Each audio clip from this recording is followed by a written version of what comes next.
తెలుగు రాష్ట్రాల్లో భారీ వర్షాలు వరదలు బీభత్సాన్ని సృష్టిస్తున్నాయి. ఏపీ తెలంగాణలో రెడ్ అలర్ట్ కొనసాగుతోంది. పలు జిల్లాల్లో వరదలు భారీగా వస్తున్నాయి. కాలువలు ఉప్పొంగి ప్రవహిస్తున్నాయి. ఏపీలో 5 జిల్లాలు, తెలంగాణలో 5 జిల్లాలకు ఇప్పటికే రెడ్ అలర్ట్ ప్రకటించింది వాతావరణ శాఖ. ఇక పలు జిల్లాల్లో భారీ నుంచి అతి భారీ వర్షాలు కురుస్తాయని హెచ్చరించింది ఐఎండీ. ఆంధ్రప్రదేశ్లో అల్లూరి సీతారామరాజు జిల్లా, ఏలూరు, పశ్చిమ గోదావరి, తూర్పు గోదావరి, కోనసీమ జిల్లాలకు రెడ్ అలర్ట్ ప్రకటించారు. ఇక ఎన్టీఆర్ జిల్లా, కృష్ణా, కాకినాడ, విశాఖపట్నం, విజయనగరం, పార్వతీపురం జిల్లాలకు ఆరెంజ్ అలర్ట్ ను ప్రకటించారు. ఇక తెలంగాణలో ఖమ్మం, భద్రాద్రి కొత్తగూడెం జిల్లాలకు రెడ్ అలర్ట్ ప్రకటించారు వాతావరణ శాఖ అధికారులు. పెద్దపల్లి, భూపాలపల్లి, ములుగు, కరీంనగర్, హనుమకొండ, వరంగల్, మహబూబాబాద్, సూర్యాపేట జిల్లాలకు ఆరెంజ్ అలర్ట్ ను ప్రకటించింది ఐఎండీ.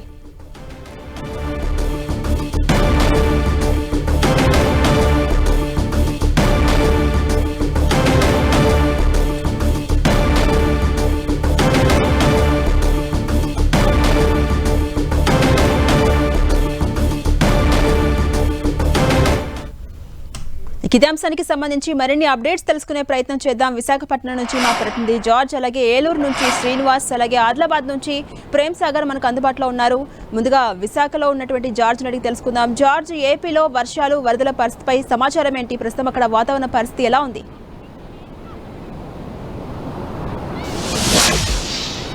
వాయుగుండం ప్రభావంతో రాష్ట్ర వ్యాప్తంగా విస్తారంగా వర్షాలు కురుస్తున్నాయి. నిన్నటి నుంచి కూడా చాలా చోట్ల ఎడతెరపు లేకుండా వర్షాలు కురుస్తూ ఉన్న నేపథ్యంలో లోతట్టు ప్రాంతాలన్నీ కూడా జలమయ్యాయి. అలాగే వాగులు, వంకలు, అలాగే జలాశయాలన్నీ కూడా పొంగి పొరులుతూ ఉన్న పరిస్థితి ఉంది. ముఖ్యంగా ఈ పరిస్థితి మరొక 2 రోజుల పాటు కూడా కొనసాగే అవకాశం ఉన్నట్లు వాతావరణ శాఖ చెప్తూ ఉంది. అయితే ఈ పరిస్థితుల్లో ఎందుకంటే ఇప్పటికే ఈ వర్షాల కారణంగా ఎక్కువగా ఎఫెక్ట్ పడుతూ ఉన్న నేపథ్యంలో భారీ వర్షాలు నమోదవుతున్న క్రమంలో సీఎం చంద్రబాబు నాయుడు సైతం కూడా సమీక్ష నిర్వహించారు. అవసరమైన సహాయక చర్యలు చేపట్టాలి, ఆస్తి ప్రాణ నష్టం లేకుండా చూడాలని చెప్పిన నేపథ్యంలో అధికారులంతా కూడా సమాయత్తమయ్యారు. ఇప్పటికే 3 ఎస్డీఆర్ఎఫ్ 2 ఎన్డీఆర్ఎఫ్ బృందాలను కూడా సిద్ధం చేశారు. ఎప్పుడు తక్షణ సహాయం కావాలన్నా కూడా అధికారులంతా కూడా అందుబాటులో ఉండే విధంగా చర్యలు చేపట్టారు. ప్రతి జిల్లాలో సైతం కూడా కమాండ్ కంట్రోల్ రూమ్ ఏర్పాటు చేయడం జరిగింది. అలాగే మండల కేంద్రాల్లో సైతం కూడా టోల్ ఫ్రీ నెంబర్లు ఏర్పాటు చేశారు.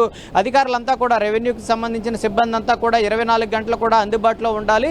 ఎందుకంటే ప్రజలకు ఎక్కడ తక్షణ సహాయ సహకారాలు కావాలన్నా అందించేందుకు కూడా సిద్ధంగా ఉండాలంటూ కూడా ఇప్పటికే పైనుంచి ఆదేశాలు రావడంతో అధికారులంతా కూడా సమాయత్తమయ్యారు. అన్ని మండల కేంద్రాల్లో సైతం కూడా టోల్ ఫ్రీ నెంబర్లు ఏర్పాటు చేయడం జరిగింది. ప్రస్తుతం ఈ వాయుగుండం ఏదైతే పూరికి 60 కిలోమీటర్లు, గోపాల్పూర్కి 120 కిలోమీటర్లు, అలాగే కళింగపట్నానికి 230 కిలోమీటర్ల దూరంలో కేంద్రీకృతమైంది. ఇది గడిచిన 6 గంటల్లో దాదాపుగా 7 కిలోమీటర్ల వేగంతో పయనిస్తూ ఉంది. రేపు ఉదయానికి ఇది పూరి వద్ద తీరం దాటే అవకాశాలు ఉన్నట్లు వాతావరణ శాఖ అధికారులు తెలిపారు. ఇది తీరం దాటే సమయంలో సైతం కూడా భారీగా వర్షపాతం నమోదయ్యే అవకాశం ఉంది. దాదాపుగా 24 సెంటీమీటర్లకు పైగా వర్షపాతాలు అనేవి చాలా చోట్ల కూడా నమోదయ్యే అవకాశాలు ఉంది. కాబట్టి ప్రజలంతా కూడా అప్రమత్త వ్యవహరించాలని చెప్పారు. ముఖ్యంగా దీని ప్రభావం చూసుకున్నట్లయితే అల్లూరు జిల్లా, అలాగే ఏలూరు జిల్లా మీద ఎక్కువగా దీని ప్రభావం ఉంటుంది. ఆ జిల్లాల్లో భారీ నుంచి అతి భారీ వర్షాలు అనేవి ఆ ప్రాంతాల్లో కూడా చాలా చోట్ల నమోదవుతాయంటూ కూడా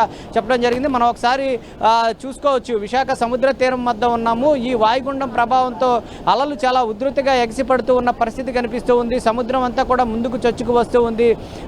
చూడొచ్చు, సముద్రం అంతా కూడా చాలా రఫ్గా మారిన పరిస్థితి అయితే నెలకొని ఉంది.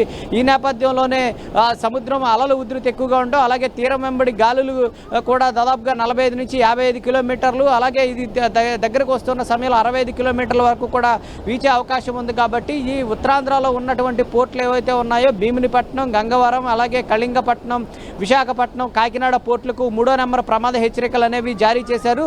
మిగిలిన పోర్టులు ఏవైతే ఉన్నాయో వాటికి 1వ నెంబర్ ప్రమాద హెచ్చరికలు అనేవి జారీ చేయడం జరిగింది. అంతేకాకుండా రాగల 3 రోజుల పాటు కూడా మత్స్యకారులు ఎవరూ కూడా వేటకు వెళ్ళవద్దని హెచ్చరికలు జారీ చేశారు.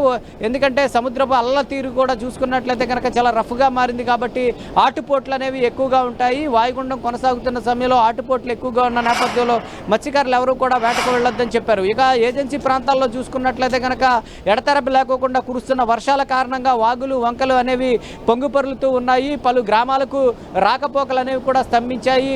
ముఖ్యంగా అటు ఏదైతే ఈ ఏజెన్సీ ప్రాంతాలు ఏవైతే ఉన్నాయో అన్ని చోట్ల కూడా ఈ ఎగువ ప్రాంతం నుంచి వచ్చిన వరద నీరు కారణంగా అయితే వాగులు, వంకలు బట్టి అక్కడ కాలువలు కూడా పొంగి పొరలుతూ ఉన్నాయి. రాకపోకలకు అయితే తీవ్ర అంతరాయం అనేది ఏర్పడుతుంది. మరొక వైపు లోతట్టు ప్రాంత ప్రజలు ఎవరైతే ఉన్నారో ఈ ఏదైతే ఈ ముంపు ప్రాంతాలు గుర్తించబడినవి అలాగే లోతట్టు ప్రాంతాలు ఏవైతే ఉన్నాయో వాళ్ళంతా కూడా అప్రమత్తత వ్యవహరించవలసి ఉంటుంది. అవసరమైతే కనుక వారంతా కూడా సురక్షిత ప్రాంతాలకు లేదా పునరావాస ప్రాంతాలకు కూడా వెళ్లాలంటూ కూడా వాతావరణ శాఖ చెప్తుంది. అంతేకాకుండా ఈ పూరి గుడిసెలు అలాగే పెంకుటిల్లు మరొక వైపు ఓల్డ్ హౌసెస్ ఏవైతే ఉంటాయో అక్కడ వాళ్ళు అక్కడ ఉండడం చాలా మంచి ప్లేస్ కాదు. ఎందుకంటే ఈ వర్షాలు కురుస్తూ ఉన్న నేపథ్యంలో అవి నాని కూలిపోయే ప్రమాదం ఉంది కాబట్టి అక్కడ కూడా జాగ్రత్తలు తీసుకోవాలి. సాధ్యమైనంత వరకు సురక్షిత ప్రాంతాలకు వెళ్లాలని చెప్తున్నారు. అలాగే రహదారులు వెంట కూడా చూసుకున్నట్లయితే కనుక ఈ గాలుల కారణంగా చెట్లు అనేవి విరిగిపడిపోతూ ఉంటాయి కాబట్టి అక్కడ కూడా జాగ్రత్త వహించాలని ఏదైతే చెప్తూ ఉన్నారు. ఏదైనప్పటికీ 3 రోజుల పాటు ఈ ఏదైతే ఆంధ్రప్రదేశ్ అంతటా కూడా అంటే రేపు అలాగే ఎల్లుండి సైతం కూడా చాలా చోట్ల మోస్తారు నుంచి భారీ నుంచి అతి భారీ వర్షాలు కురిసే అవకాశం ఉంది కాబట్టి ప్రజలంతా కూడా అప్రమత్తంగా ఉండాలి. ఏదైనా సమస్య వస్తే కనుక అధికారులు ఏర్పాటు చేసిన టోల్ ఫ్రీ నెంబర్లు ఏవైతే ఉన్నాయో వాటికి డైరెక్ట్గా ఫోన్ చేసి వాళ్ళు సహాయ సహకారాలు తీసుకోవచ్చు అంటూ కూడా ఇప్పటికే ఇటు జిల్లా కలెక్టర్లు అయితేనేమి కానీ వాతావరణ శాఖ కూడా చెప్తూ ఉంది. అలాగే జార్జ్, ఎప్పుడు భారీ వర్షాలు కురిసినా సరే అత్యంత ప్రభావానికి గురయ్యేది వైజాగ్ అని చెప్పొచ్చు. గతంలో భారీగా ఆస్తి నష్టం సంభవించిన ఘటనలు మనం చూసాం. అయితే ఇప్పుడు అలా పునరావృతం కాకుండా ప్రభుత్వం ఎటువంటి జాగ్రత్తలు తీసుకుంటోంది, అటు ప్రజలకు ఏం సూచిస్తోంది వాతావరణ శాఖ?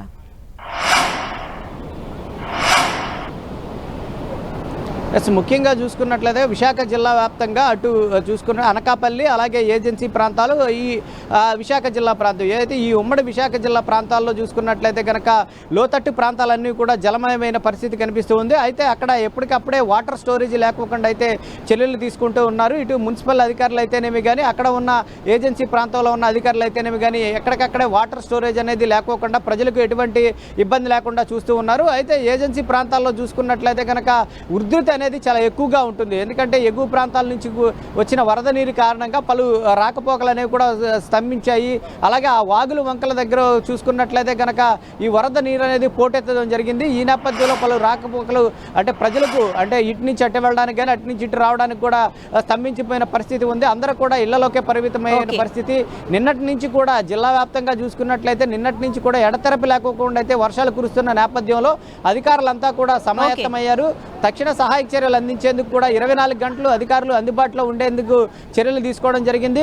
రెవెన్యూ అధికారులంతా కూడా 24 గంటలు అందుబాటులో ఉండేందుకు వాళ్ళు చర్యలు తీసుకున్నారు. ఈ నేపథ్యంలో ప్రజలకు ఏ అవసరమైనా కానీ తక్షణ సహాయక చర్యలు అందించేందుకు అయితే సిద్ధంగా ఉన్నారు. Thank you George. పశ్చిమ గోదావరి జిల్లా ఎర్రకాలువకు వరద ప్రవాహం క్రమంగా పెరుగుతోంది. ఎర్రకాలువకు గండ్లు పట్టడంతో రైతులు ఆందోళన పడుతున్నారు. భారీ వర్షాలు పట్టడంతో వరద ఉధృతంగా ప్రవహిస్తోంది. ఎర్రకాలువ పొంగిపొలడంతో పలు గ్రామాలకు రాకపోకలు నిలిచిపోయాయి. ముంపు ప్రాంతాలను ఇప్పటికే అధికారులు పరిశీలించారు.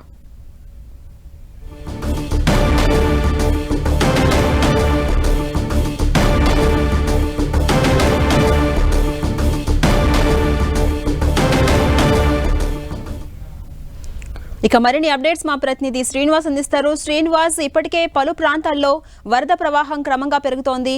అటు అధికారులు కూడా వరదకు ముంపై ఎత్తున్నటువంటి ప్రాంతాలను గుర్తించారు, వాటిని పరిశీలించారు. అటు ముంపు ప్రాంత ప్రజలను పునరావాస కేంద్రాలకు తరలించే ప్రయత్నాలు చేస్తున్నారు. ప్రస్తుతం ఏలూరులో ఉన్నటువంటి వెదర్ అప్డేట్స్ ఏంటి?